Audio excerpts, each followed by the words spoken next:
মর্যাদা সম্মান যেহেতু আল্লাহ ঈমান এবং এই ঈমানের উপরে ভিত্তি করে যারা কাজ করবে তাদের প্রতি সেটা নির্ধারণ করে দিয়েছেন, নির্দিষ্ট করে দিয়েছেন। ইয়ারফা'িল্লাহুল্লাযীনা আমানু মিনকুম ওয়াল্লাযীনা উতুল ইলমা দারাজাত। সূরা মুজাদালার 11 নম্বর আয়াতের মাঝের অংশে আছে পৃথিবীতে যাদের ঈমান আছে আর ঈমান এবং যারা জ্ঞান পেয়েছে, ইলম পেয়েছে, এই দুইটা গুণ যাদের ভেতরে পাওয়া যাবে ইয়ারফা, এটা মুজারে, বর্তমান, ভবিষ্যৎ, প্রেজেন্ট, ফিউচার। আল্লাহ বলেন দিন যত যেতে থাকবে এদের মর্যাদা সম্মান বাড়তেই থাকবে। আয়াতের ব্যাখ্যায় আমি একটা আয়াত পেয়েছি সূরা মারইয়ামের 96 নম্বর আয়াত, ইন্নাল্লাযীনা আমানু ওয়া আমিলুস সালিহাতি সায়াজআলু লাহুমুর রাহমানু উদ্দা। অবশ্যই যারা বিশ্বাস করে আল্লাহর প্রতি এবং এই বিশ্বাসের দাবি অনুযায়ী আমলে সালেহ করে। নাটোরবাসী, এখানে একটা শিক্ষা আছে, এদিকে তাকা। জন্মের পর থেকে আমরা এই আয়াতটা অনেকেই প্রথম অংশ শুনেছি যে ইন্নাল্লাযীনা আমানু ওয়া আমিলুস সালিহাত। শুনেন না? যারা ঈমান আনে আর আমলে সালেহ করে। আরে ভাই, এটা তো বাংলা গেল, এর আধুনিক অর্থ হবে নিশ্চয় যারা ঈমান আনে আর ঈমানের দাবি অনুযায়ী যারা যোগ্যতা অর্জন করে। সালেহ মানে শুধু নেক কাজ না, সালেহ মানে যোগ্যতা অর্জন করা। যে যে বিষয়ে উঠতে চায় তাকে ওই বিষয়ের শিক্ষা, প্রশিক্ষণ এবং বাস্তবতায় তার জ্ঞান তৈরি করে তাকে যোগ্য হওয়া লাগবে। যদি এই দুটি গুণ কেউ অর্জন করতে পারে, সায়াজআলু, সিন্দি আল্লাহ গ্যারান্টি দিয়েছেন অতি শীঘ্রই সায়াজআলু লাহুমুর রাহমানু উদ্দা। দুনিয়াতে যত সৃষ্টি আল্লাহ বানিয়েছেন সব সৃষ্টির ভেতরে ওই লোকটার প্রতি একটা মহব্বত, ভালোবাসা আলাদা ভাবে আল্লাহ তৈরি করে দেবে।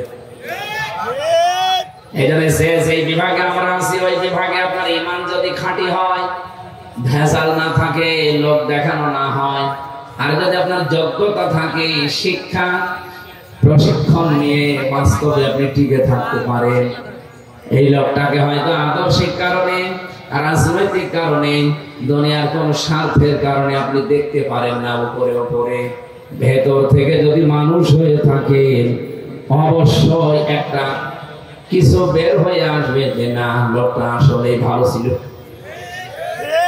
এটা যে বাস্তব। আজকে ব্যারিস্টার আব্দুর রাজ্জাক মারা যাওয়ার পরে আপনি আর বের করছেন বেশি, তার ঈমান ছিল। এর পরবর্তীতে যে সালেহ শব্দের ব্যাখ্যা যেটা বলছিলাম, যোগ্যতা, যোগ্য হওয়া। উনি যে বিভাগে কাজ করতেন ওই বিভাগে এই বাংলাদেশে যদি 5 জন থাকে তার ভেতর উনি একজন। কি কথা বলেন? আমার মনে 5 জন বললেও ভুল হবে। যদি একজন থাকে সে একজনই উনি। কারণ 5 জনের ভেতরে আমি বহু মানুষকে চিনি যাদের ব্যক্তিগত জীবন, পারিবারিক জীবন, সামাজিক জীবন, রাজনৈতিক জীবন, অর্থনৈতিক জীবন, আন্তর্জাতিক জীবন গুলো ভালো না, তারা কলুষিত করে ফেলেছে। এই জন্য মানুষগুলো মারা গেলে সৃষ্টি জগৎ কেউ কাঁদে না। ফামা বাকাত আলাইহিমুস সামাউ ওয়াল আরদু ওয়া মা কানু মুনজারিন। সূরা দোকানের 29 নম্বর আয়াতে আল্লাহ বলেন, এমন মানুষ দুনিয়া থেকে বিদায় নিয়ে চলে যায়, ওর জন্য আকাশেও কেউ কাঁদে না, জমিনেও কেউ কাঁদে না, ইন্না লিল্লাহ পড়ে না। আপনি মিলাম তো এই জায়গায় ঈমান আছে কিন্তু ঈমানের দাবি অনুযায়ী কাজ নেই, এরকম মানুষ যদি আজকে মারা যায়, আমি গ্যারান্টি দিয়ে বলতে পারি ডক্টর কামাল হোসেন মরে যাক আজকে, ওনার ঈমান আছে কিনা আমি ওটা বলবো না, আমি বিশ্বাস করলাম ঈমান আছে, কিন্তু ঈমানের দাবি অনুযায়ী বাস্তব প্র্যাকটিক্যাল লাইফ এটা ঠিক করতে পারে নাই। আমি নিচে নামতে পারলাম না, আমি ইঙ্গিত দিয়েছি, আপনি বোঝেন।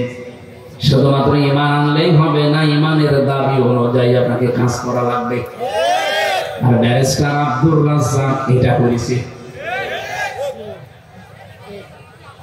দুইটা লোকে যদি আজকে মারা যেত, আমার মনে হয় সৃষ্টি জগতের ভেতরে হাহাকার পড়ে যেত ব্যারিস্টার আব্দুর রাজ্জাকের জন্য, আর ডক্টর কামাল হোসেনের জন্য কেউ ইন্না লিল্লাহ পড়তো কিনা আমার বিশ্বাস হয় না।